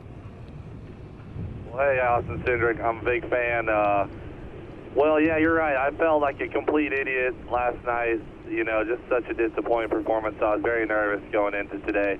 I'll be honest, like the car steps out just like the truck did last night, but I'm not so, you know, terrified, white-knuckled on the wheel in this thing. I just feel a little bit more comfortable in it, and I've been able to just recover from the step out, gaining my confidence back with every lap, and I'm just really happy. Awesome. Well, keep it up. Keep those eyes open, too. I'm sure we haven't seen the last of it. I know, and I think I'm on the tail now, right? Hey, you're on the lead lap. That's what counts. That's right, brother. Let's get back out there. Thank you. Good luck. Cletus McFarland going to have a chance to get the best result possible once this race gets back underway. And Cletus is obviously someone who is known by automotive enthusiasts everywhere, but us on the stock car side got to know him quite well. This is what happened last year.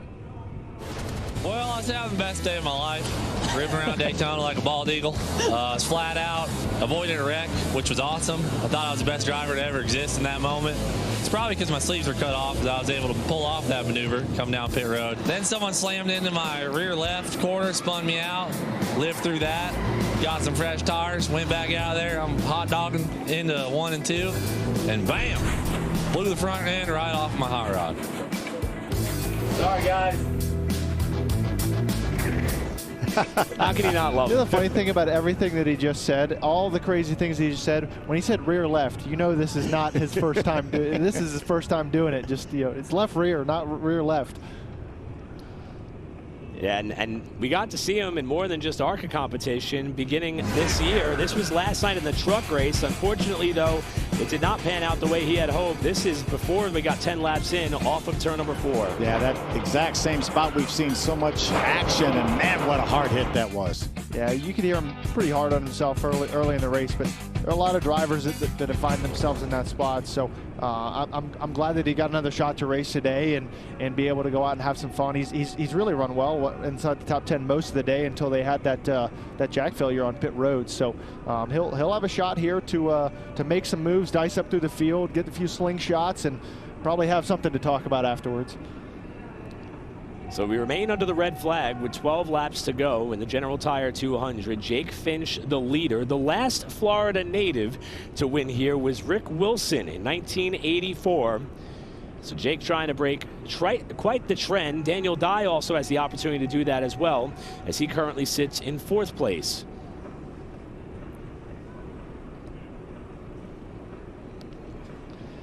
So let's flash back to when these two drivers were in position to win this race. That's Jake Finch on the outside, Gus Dean on the inside. Yeah, we talked about the teammate restarts. Well, that one didn't work. There was some miscommunication on what was going to go on there. Gus Dean did not let the leader, Jake Finch, back in line. Jake ended up getting wrecked, getting in turn 3 on the last lap, and Gus Dean went on to the victory. We've been sitting here talking about the advantages of having teammates, but there's also a lot of hurt feelings and potential for hurt feelings when you trust those around you and things that happen. Obviously, Gus wasn't necessarily the reason why Jake got wrecked there at the end, but definitely played a big role in how that race finished. And I bet you these guys are sitting here under red flag thinking about that. And that was the only 2 laps that Gus Dean led that night en route to victory. Well, Daniel Dye has had a phenomenal afternoon here at Daytona and is still in contention for victory. For more, we'll go down to Alex. I am down here with Daniel Dye's crew chief, Blake Bainbridge, who Daniel is running a phenomenal race today. We've seen him lead a ton of laps. He's sitting currently in 4th. What's the mindset now, knowing that we're going to go at it these 10 laps possibly at Daytona? Well, it's everybody making deals. It's let's make a deal up top. It's a chess match today. I was feeling really good before the caution, but I'm still feeling good. Everything's got to go just right. Daniel really likes working with the 18 right now, 28, and we're up against the nitro cars, and we know they're going to work together. We really didn't need this caution right here because I feel like they were going to be close on fuel. We're really good. This could help them. We'll see. I mean, when you're leading, use a lot of fuel. So that's what we were hoping to go green. But we have a really fast champion Ford today, and it's SBS. Joe he owns the team, man, and he gave Daniel a chance, and Daniel wanted to do this race, and we're going to do the Xfinity race right after this too. So it's a double header today. So I'm really excited. Daniel's excited, and just gives us the opportunity to work together before the other show. I know you've had a long history of working with Daniel, and he's been hearing you in his ear for a very long time. How do you keep him calm, knowing that we're going to have a late race restart here at Daytona? I always know with Daniel, when he's in a good mood and he's singing on the radio and he's having a good time, I don't have to keep him as calm today. But he's been really good, and Frank Denny's up there with his spotter, normal spotter. He's doing a heck of a job making deals for us and keeping him calm. So I'm sure by the end of the day, at some point, I'm going to have to keep him calm, whether it's this race or the next one. Thanks for the time. It's Blake Bainbridge. Daniel Dye sits in fourth. We had Daniel in a truck series for a couple of years, and it seemed like all of a sudden it was like flipping a switch. All of a sudden he got it. He was more competitive, kept piling up the good finishes, went on to the Xfinity Series, had a pretty decent year last year. Back to the Truck Series, look for good things out of Daniel this year. He's kept himself quite busy. Last year ran some non-wing events at Millbridge, and he won a Bowman Gray Stadium Saturday night feature in a sportsman car midsummer last year, just to keep himself fresh for opportunities to win like this. We've seen a lot of very busy drivers. We've seen a lot of close calls. In Austin, we've seen a lot of busy hands. How about another Reese's Sweet Move of the race nominee for this moment for Thomas Annunziata in the 70? Yeah, you look inside the cockpit of that 70 car, watch those white gloves on that steering wheel, bunch of wheel in the car, counter steer, and you're going to get a shove from your teammate now. And hold on to it. It's just a day in the life of being a driver here at Daytona. You're always hanging on and trying to move forward. And we're watching that in slow motion. But again, they're excess of 180 miles an hour while that's going on. Don't forget ARCARacing.com Monday, 3 p.m. Eastern to see who gets the first Reese's Sweet Move of 2026 as the yellow flag is displayed, ending our red flag period, sizing up what is likely going to be a less than 10-lap shootout to decide the General Tire 200. The field is going to roll off behind the pace car, and we will size the field up for a run to the finish, wrapping up our fifth caution. After a mechanical issue put Allie Owens hard into the wall, we'll be back to wrap up the General Tire 200 right after this. With us, and I think we're about to see quite the finish to this race. The Nitro Motorsports organization is something we've been talking about a lot, and for good reason. A lot of structure and pace from the whole team. When they were here for the test in January, they worked together. When they were here for the lone practice session Thursday, they worked together. And throughout this race, we've seen evidence of them working together and evidence of them not being able to make it work. With the trophy on the line, I don't think anyone knows exactly what we're about to see specifically between these two, because we've seen this before. And remember, you mentioned that the leader in the ARCA series is the only one that has the option. So regardless of whether Jake takes the inside or outside, they're going to have Giro Ruggiero and Daniel Dye right behind them. Neither one of those guys wants to allow either one of the lanes to get the advantage of them. So it's going to be interesting. The restart of this race could be dictated by the second row. I think that's a great thought, because that second row is going to make such an impact on this restart. And then when the second row makes an impact, and if it's an equal impact, then it's the third row. And our fellas here, Giro Ruggiero, Daniel Dye, Jack Wood, obviously trying to be the antagonist to this Nitro show, and they're kind of in a sandwich here because you've got Annunziata and Bowman in 6th and 7th behind. So these guys are going to have to really nail their jobs here, and whether if that means working together. We talked about how these guys have kind of liked to work together so far today, and sometimes when you have no numbers, you find the other people that don't have friends either. So it'll be interesting to see how this all plays out. And once again, interesting to see if these Nitro Motorsports cars decide to do the teammate restart and what the two trailing cars behind can do to combat that, as we talked about earlier.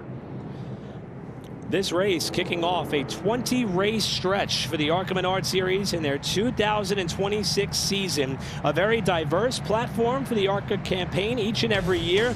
Here are the next 3 races we've got. We're going to head to the west, to the desert, a Thursday night, March 5th, after a thrilling finish there last year to Phoenix Raceway. Then we go on to Kansas Speedway, April 18th at the mile-and-a-half track, where Brendan Queen swept both races last year en route to a title. And then it is back to the Super Speedway for the final time in 2026. Talladega, April 25th, 12:30 p.m. Eastern. For a full schedule, visit arcaracing.com and follow along with how the rest of this season will unfold as we're a lap from getting back underway. You know, Eric, you mentioned that it's a very diverse schedule. We have 2 dirt races on the mile dirts at the fairgrounds in DuQuoin and Springfield. We have road course races. We have short track races, the super speedways, the intermediates. It has it all. Including a road course on the opening stanza of the season this year, Watkins Glen. And then Toledo was our finale last year, now moving to mid-May. And of course, all of our races will be seen across the Fox family of networks in 2026.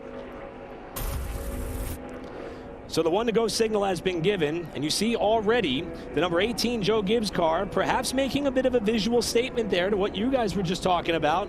This team up front may not have a chance to orchestrate what they want to do here, because row 2 may decide it all. So Gio's going to push him at 70 miles an hour just so he knows he's going to get pushed on this restart. I saw the same thing when we cut to that shot, and it's those are the restart tactics. Some guys, especially when you're short track racing, you try and get inside the guy's head and let them know what you're going to do, and it's going to be really interesting to see. I think we've got a really exciting last couple laps here to the finish, and these drivers are going to really be tested. This teamwork that we've been talking about, that's going to be tested, but also the skills, the impatience, the blocking. Some of these drivers haven't been in this position before, but as I've talked about, the top 5 drivers in this field do have the most experience. So I think it'll be some more high percentage moves than maybe you would expect, you know, in this field from before. So I'm excited to see what we got. And what do typically cautions do? Cautions breed cautions, Phil. Yes, hopefully not. Hopefully this is our final restart. Especially at a place like Daytona. I want to tip our cap to a couple of other drivers who've had really good runs up inside the top 15. How about Glenn Green? That's a second Kloss Motorsports team in the 07. He's been able to keep his nose clean. Michael Maples, who is back full-time competition, also in the top 15 as well. Maybe if they could avoid some of the madness that's about to ensue, they'll have a chance at perhaps career best efforts for the both of them. So Jake Finch, the leader on the outside in the 15 car. Gus Dean, his Nitro Motorsports teammate, in the 25 on the bottom. 8 laps remain to decide the General Tire 200 at Daytona. Both watching row 2, so far the outside lane is more organized, and Jake Finch has a decision to make. Does he get in front of his teammate? Does he let Daniel Dye go? Daniel Dye goes. He's getting pushed from Annunziata. Annunziata gives him a huge shot all the way out into the lead of the race. Now Annunziata's got a decision to make. Do you keep pushing that forward in front of you of Daniel Dye to get to the lead while your teammates continue to parade the bottom line? But there's no room on the bottom for him to get in, so his only shot right now looks like to be on the outside pushing Daniel Dye.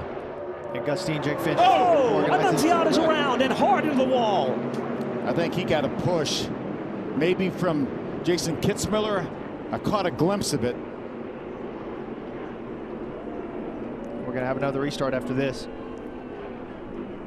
Several cars diving down to the grass in turn 3 to try to avoid what was a broadside number 70. Another one of the full-time contenders for the Nitro Motorsports team, who was running 8th at the time, ends up seeing his shot to win at Daytona go up in a cloud of smoke. Yeah, you get inside the last 10 laps, the pushes become more aggressive. Obviously, there's so much on the line that looked like a push gone wrong. We've also seen Annunziata having to catch that car all race. You'll see it here on the back straightaway from this overhead view. That's him second in line on the outside. Watch, see if there's a push from.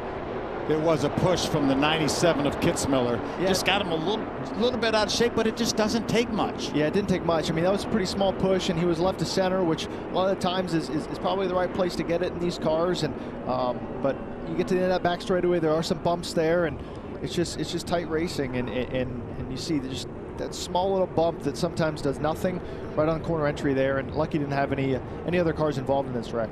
That's what's really been quite amazing, is all the incidents we've had have been almost single car incident. Other than Allie Owens had Sean Cord got involved. Bobby Earnhardt also spun to avoid that incident. Drivers and spotters have been super heads up today, and especially fortunate. I mean, this is the fastest part of the racetrack, going down this back straightaway into turn 3, and got a car spinning around and having everybody miss it.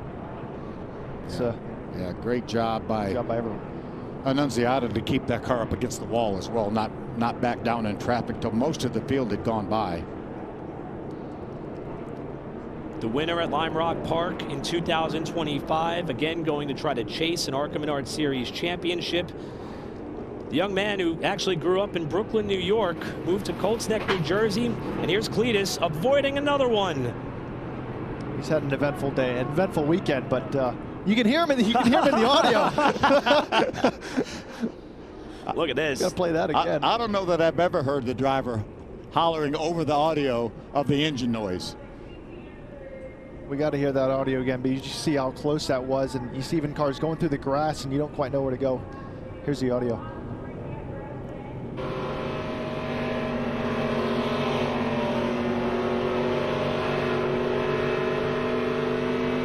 So we're in turn 1 right here, so we're on the full length of this restart. And remember, he started at the tail of the field, so he's trying to dice his way up through, get in position, but you see the leaders all the way up there. They're going to start wrecking here, and you're going to listen to him get excited about it. Spot one, Bobby Earnhardt.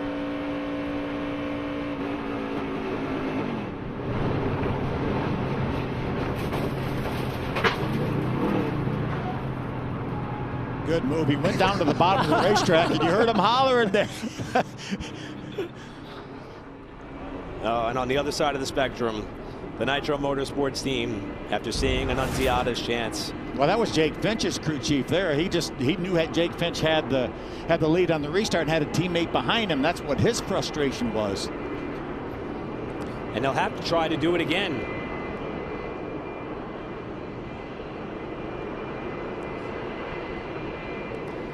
So cleanup continues on the back straightaway. And what is going to be a shootout to the finish. Thomas Annunziata finds the wall. We're under caution number 6. Come on back to Daytona for the finish. Back at the Daytona International Speedway, wrapping up the General Tire 200, the season opening round for the ARCA Menards Series in 2026. Closing out our 6th yellow of the race after Thomas Annunziata got turned into the outside wall on the back straightaway, reducing the number of laps we are going to have to settle this one with Jake Finch out in front. Let's go down to Alex. Well, I found a driver who is going to gear up tomorrow for the Daytona 500, but he has a little bit of a different role down here, supporting his better half, Taylor Reimer, who started 24th. She's now sitting in the 10th position. What are you seeing from her in that 77 machine?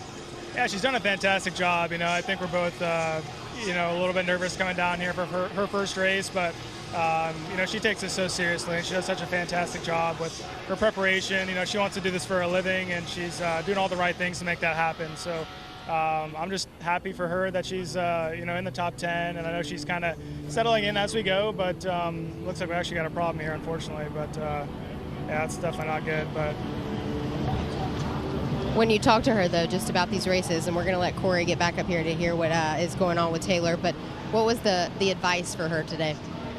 Yeah, I mean, really, she's done everything right. She's dealt with a lot of adversity, and looks like we're unfortunately dealing with some more here. But, she had a bad qualifying group. She didn't really get to draft in practice the other day, but she's dealt with the adversity really well, and looks like we're obviously no stranger to it as she's dealing with some more problems. But, we're working on it, and hopefully we can get it back on track here. Thanks, Corey. We'll find out what's going on with the 77 down here on pit road. Talk about live sports. While we're talking to Corey Arm, who's going to start 29th in the Daytona 500 tomorrow. Taylor Reimer's car appears to not being able to get up and under power, and that may prolong this caution one more lap as they still try to get that car back to the pit area. I just hope they get it refired. That's would just be a horrible break for her to have this situation, this car not able to refire and stay running. Had a chance to talk to Taylor yesterday, who has a bit of a trend of doing very well when she does things for the first time. Her first ARCA short track start, celebrated a top 10 effort. Her first start on an intermediate, celebrated a top 10 effort. And as Corey was telling us, was in the top 10 here and hoping for more opportunities in what's going to be a part-time campaign with this Pinnacle Racing Group team in 2026. But as always, hoping to gather some more partners to see if that slate of events can expand this year. For more on what's going on with Taylor, we'll go back to Alex. Yeah, guys, right place, right time for me, standing here in her pit box. It seems like a battery issue for the 77, so they're trying to get it pushed as hard as they can, but nothing is working right now. Yeah, if the battery's dead, they're not going to be able to get that car refired, I don't think. It would take a new battery, and that's going to take some time. The guys can do that fairly quickly, but unfortunately for Taylor, I think it's going to probably end her day after such a sterling run, running up in the top 10. So while they get that 77 back to the pit lane, they did add a lap to this caution. So let's look at our final Reese's Sweet Move of the race. Listen as Cletus McFarland gets by another one.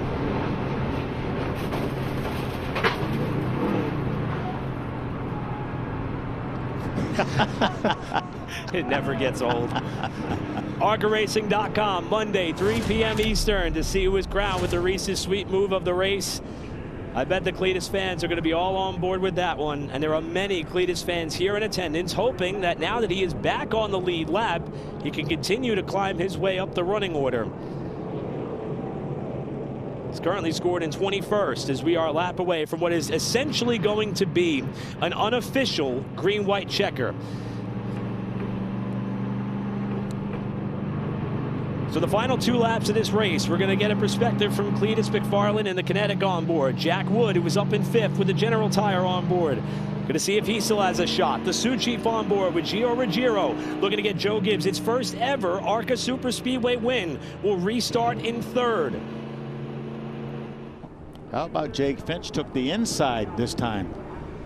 Yeah, it's going to be interesting to see how these guys manage. I mean, with Jake Finch picking the inside, I think no team orders, I think, is what this means. You're venturing against that. Yeah, Jake was in the lead, so it's really up to him to dictate.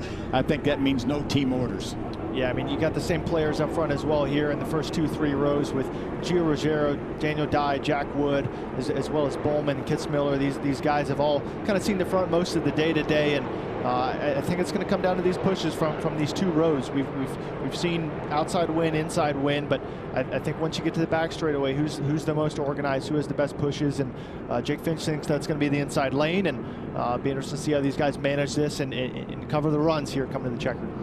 Had a long talk with Nitro Motorsports owner Nick Tucker yesterday and talked about this particular dynamic, having so many good cars and good drivers. How do you allow them to dictate when the team rules are perhaps going to go out the window? And he said, I've been doing this for years. I would field multiple karts and go-kart events and have to talk to my competitors about being sure that they get to the end. But once they get there, all bets are off. We're within that window now. Let's see what happens. If you're Gio Ruggiero too, you're thinking about last night. Thought you maybe had that truck race won, so I'm sure he's pretty motivated to get this win too. Daniel Dye has led many laps today in 4th. Jack Wood in the Pinnacle Racing Group 28 in 5th. Jake Bowman, Jason Kitzmiller, Tim Richmond, Cole Raz, Andy Jankowiak. 2 laps to settle. The General Tire 200 at Daytona. Green flag is back in the air. Jake Finch able to get a great jump. Contact mid-pack. That was Willie Mullins who got knocked around. He stays straight. We stay under green. See, this inside line just a little bit tighter. Obviously nose ahead for the outside, but where these runs are going to manage in the back straightaway here is where it's going to be super important for Jake Finch, Gustine, who's going to have control coming to the white flag. Yeah, hard side drafts too from that outside line. 5 rows of cars, all starting to push and shove on the back straightaway. Finch is sideways. Around he goes, and Dean goes with him. The pack continues to try to navigate by, and both cars are going to just barely be able to avoid getting collected by Moore. Oh, what a nightmare for Nitro and Jake Finch and Gustine. I mean, those guys had the control and pushing and shoving on the bottom and side drafting, and obviously frustration for the crew and the team and guys that really dominated this race. We saw the frustration earlier after the caution came out, erasing what was a perfectly timed restart by those 2. And with the pushing and shoving coming from row 2 behind them, both cars end up losing out on a chance to win the season opener at Daytona. We knew how important the pushes were going to be, but we've seen the pushes go bad before, and unfortunately this was another situation. We're going to have the 18 of Gio Ruggiero behind the 15 of Jake Finch. We'll get a good look at it right here.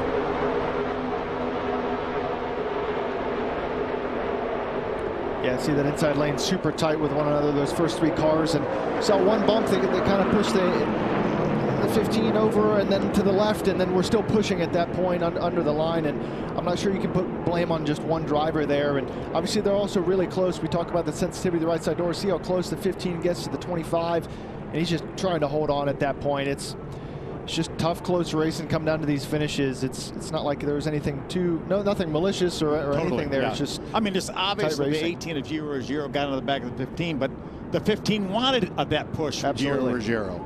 Really happy to see the roof flaps deploy and the time in which they did, because at one point it looked like the air was going to get underneath Jake Finch's car once Dean made contact with the right rear. It's on board with Gio Ruggiero, kind of catch the tail end of that there, but I mean, in his moment, you hear him never lift, but if you hit the brakes, you're getting wrecked from the guy behind you. So I'm not sure, like I said before, can really put blame on too many people there. But you see this first push kind of gets him out of the way, and then he's not lined up on the bumper in the right spot, and then he's on the right side of the bumper, which hooks him. So it's just, yeah, a tough spot to be in. And if I'm to sit here and play devil's advocate, you know, as a driver for tomorrow, I trust my teammate more than anyone else pushing me. And obviously these guys wanted to race it out, but between the two of them, between the 2 rows. But you know, if you're the team and the drivers, you're like, man, that might look different if I had a guy that was maybe going to take care of me, or maybe the push was going to be different. It's hard to say. You can never be 100% certain. Yeah. But and we could have had the same result. Absolutely, If it had been the same Gus Dean result behind Jake Finch pushing. Absolutely. On board with Jack Wood. So this is that 3rd car in line with Jack Wood, and he did have somewhat of a reasonable gap in front. You could hear him lifting, you know, and he's lifting because of the information his spotter's telling him. So I feel like Jack Wood did his part there, not to be a huge. He was helping, but not pushing. Absolutely. He wasn't certainly part of the incident, but going to end up in a great spot here. Going to be second on this restart. Absolutely. The thrill of victory is an overtime away, but the agony of defeat has been evident for the Nitro Motorsports camp, as 2 of the dominant cars of the race will not make it to the end. The finish of the General Tire 200 next. Welcome back to Daytona, where the General Tire 200 is an overtime attempt away from seeing who will walk out of the 2026 ARCA Menards Series season opener a winner. And Phil, contrary to what we'll see tomorrow, contrary to what we'll see with these drivers in Phoenix, overtime a little different at a track like Daytona. Yeah, as we will get one attempt. They will actually display the green and white flags together, which means there's 1 lap to go in the race, and the next flag ends it. If we go all the way to the checker, fine. If not, if the caution flag would be displayed, that would end the race. We'll see that at Talladega as well, if necessary. Also, that's the standard of procedure for the road course races. Just a reminder for everyone, tomorrow for the Great American Race, moved up by 1 hour due to a not so favorable forecast in the evening hours. The race is going to start around 1:30 p.m. Eastern, and pre-race coverage will kick off with Fox Race Day at 11:30 a.m. Eastern time, only on Fox to kick off the NASCAR Cup Series season. So, caution number 7. Here's how this race has unfolded, and the story has been a lot of the Nitro Motorsports competitors, including Isabella Robusto, who had a mechanical issue just past halfway to take her out of the race. Yeah, toughed up break for that young lady. And there's Allie Owens, loses an engine going down into turn number 1. Unfortunately made significant contact with the safer barrier. Sean Core, the 8 car, also gets involved. Another driver vying for a championship in ARCA in 2026. Thomas Annunziata turned into the outside wall while running in the lead pack. And very similar, the 2 cars right here battling for the lead in trouble. Yeah, it's tough. I mean, all of these highlights have been, you know, tough breaks for Nitro Motorsports. Obviously, they're racing for the lead there for the win of the race here in the closing laps. And now we've only got, I think, one of them left in the race with Bowman in P4. So Gio Ruggiero, the only driver with the option to choose where he wants to restart per the ARCA rulebook, has picked the bottom.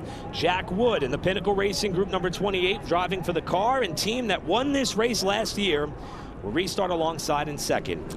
More experience, I think, in the inside second row with Daniel Dye. Jason Kitzmiller ran his first full season in ARCA last year. Daniel truck season for a couple years, Xfinity Series as well as ARCA back in the day. So a lot more experience, I think, on the inside behind Gio. I think between the lineup, but also the lane choice, because we're going to have a one-lap dash here, as Eric and Phil have talked about this overtime format. I think your outside lane is your underdogs right now. I really like the combination of Daniel Dye, Gio Ruggiero being able to get locked up and do the right things on this restart. But yeah, you never know. I mean, there could be a number of things that could happen, but this bottom lane definitely looks favorable here coming to this restart. And remember, the restart is not a zone here in ARCA. It's the restart line, so there's less games to be played on when you go in that zone, like you guys will have that opportunity tomorrow. The initial start of the restart zone is the line that they go on. Cletus still has a shot to maybe come out of here with his third ARCA top 10. He's currently running 17th with a lap to go before we end this race. The cars making up the front row, the 18 of Gio Ruggiero and the 28 of Jack Wood, those teams have won 31 of the last 40 ARCA races since the start of 2024. That's good, right? That's good. For them, of course. Who's going to win at Daytona? ARCA overtime underway with Ruggiero getting the launch. Big launch by Gio Ruggiero. This is going to set this inside lane up really well as you continue to see Jack Wood fall back. Second car on line's clear. Bowman's almost clear now as well. See if they get a little energy going on that outside line. It's going to be awfully hard to catch those fast cars on the inside. And this is it. This is the final lap. Gio Ruggiero's looking in his mirror, seeing what runs is going to be coming at him and also what he's going to have to block, manage the gaps. As we see this outside lane get a wreck. Tim Richmond goes around. He's on the back straightaway. Single car spin for now. They're out of the way. They're out of the way of the racetrack. We're still green. This inside lane's really tight. Daniel Dye on the back bumper of Gio Ruggiero looking for his first career ARCA win. Look at Bowman look to the outside. Bowman goes up top. Raz goes with him. Gio's going to have to try to block them both as they come to the line. Gio Ruggiero wins the General Tire 200 at Daytona. First career ARCA Menards Series win for Gio. First super speedway win ever in ARCA for the JGR team. He came up one spot shy last night. Not today. A great execution on that restart and being able to capitalize, and the inside lane did such a good job that the runs were going to take several laps to form up. So this one lap format really played into the hands of Gio and the team, and I'm sure he'll be excited. A little redemption from last night. How about look at that scoring pylon left side of your screen with an Earnhardt in the top 10. That's pretty cool. A lot of really exciting top 10s there, I think, in this lineup. How about Cletus just outside the top 10? What a great last lap for Cletus. That's 8 spots in a lap. For Gio, it's the 4th time in the last 8 races that a teenager has won here at Daytona. The driver who's just a little bit older than 19 years of age from Seekonk, Massachusetts. 52nd career victory for Joe Gibbs Racing in ARCA. And the 173rd for Toyota in the series.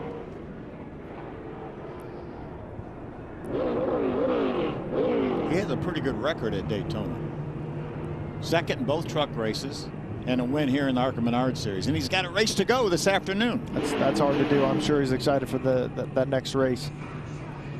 The lone survivor for Nitro Motorsports, the original pole sitter for this race before being relegated to the back. Jake Bowman comes home in second, but Cole Raz third, but the celebration begins for Gio Ruggiero. He came up one spot shy at Kansas, his last ARCA start in the fall of 2025. And you can tell this young man is pretty excited about what he just did. A great top 5 run for Glenn Reen, Jack Wood, Ryan Vargas. Ryan Vargas in the top 10. Jack ran up front all day long. Andy J with a top 10 right behind Bobby Earnhardt. Great run for the Kloss Motorsports team, getting both of their cars in the top 10 in this race.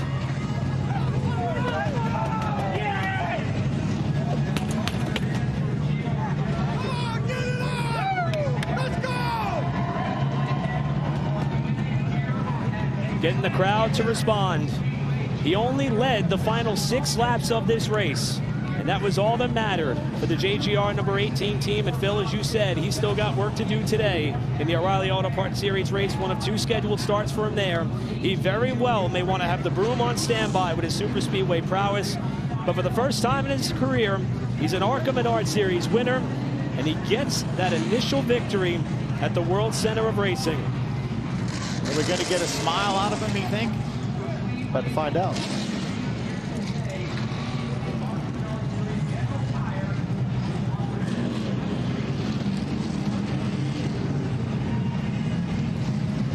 Caught up with Gio yesterday. What'd you do in the offseason? Worked out. That was pretty much it. Focus forward on the task at hand in 2026.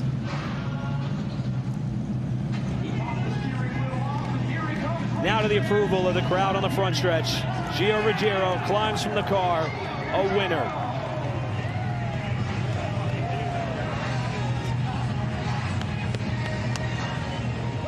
Caitlin Mincy is with Gio Ruggiero. Yes, he's getting all the congratulations, of course, from his teammates.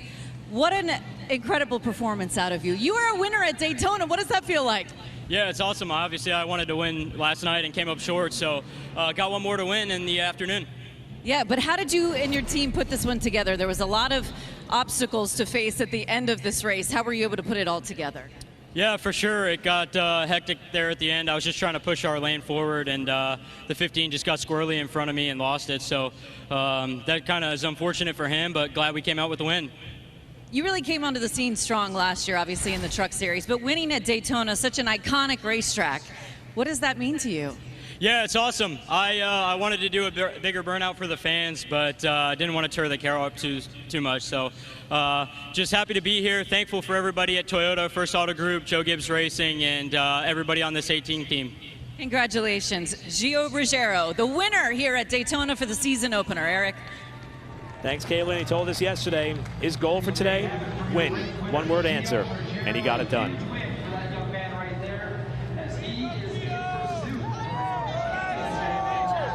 With the checkered flag in hand, we talked all day long about restarts being pivotal to who was going to win this race. And on the last one, with just a lap to go, this is how Gio Ruggiero did it. You see, before they even get to start-finish line, they've got 2 lanes clear, and this outside lane just wasn't able to get organized. And at this point, you're Gio. You haven't looked at the windshield one moment, and all the way to the checkered. He's watching, understanding the information from his spotter, watching that mirror, and obviously being able to get it done is, yeah, it's a big moment. And Bowman did a great job. You see him right now running side by side for third. He was able to get up and grab that second spot as they got to the line. But you can see there's Tim Richmond.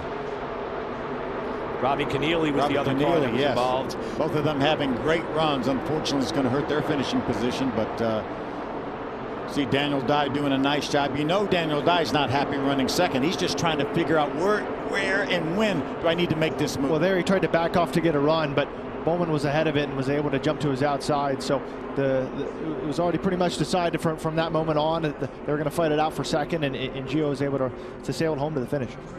Ruggiero, Bowman, Raz, Dye, Reen, your top 5. Here's the spin. That's Jankowiak, who went up to the middle on Tim Richmond. Richmond tried to cover the spot, spins down to the ARCA West competitor, Robbie Keneally. Fortunately, the race was able to stay green to get us a clear run back to the finish line. Well, we didn't have the big one here, and that's a lot of single small car. You know, we only had maybe really a couple cars, one large incidents there. Yeah. Take a look at our unofficial results. How about this? First time Chevrolet has been locked out of the top 5 since Mid-Ohio 2024. We talked about some of the great runs. Bobby Dale Earnhardt, what a great story there, coming home in 9th position with that small team. Yeah, Ryan Vargas for Michael Maples with a top 10 finish. Cletus McFarland, 11th. Bryce Applegate in his ARCA Menards Series debut. Very quiet day. Exactly what you would hope for at a place like this. Jake Finch, unfortunately, had such a great shot to win this race. Pushed on bad. Ends up with a 20th place finish. Well, we saw this man dodge several bullets throughout the day, and a stark contrast of a reaction from what he had to endure last night in the truck race in an early exit. Made all the laps. He's still driving. He's still driving. I think he's ready to get out, get those cameras out of the way, get a water or something. He had a good weekend. It's good to see a smile on his face. He sounded pretty dejected to start here, but no, it's cool to see him have a good result, and I think for all of our sakes, hope he comes back. McFarland 1 spot shy of a top 10 effort in what was a thrilling General Tire 200. Tomorrow, pre-race coverage for the Daytona 500 moving up an hour, 11:30 a.m. Eastern, and the green flag also shifted to 1:30 p.m. Eastern on Fox. Austin, good luck tomorrow, buddy. Get that second one. Yes, sir. No, I'm looking forward to it. Should be a very fun afternoon. On behalf of Alex Weaver, Caitlin Vinci, Phil Parsons, Austin Cindric, I'm Eric Brennan. So long from Daytona. Congratulations to Gio Ruggiero.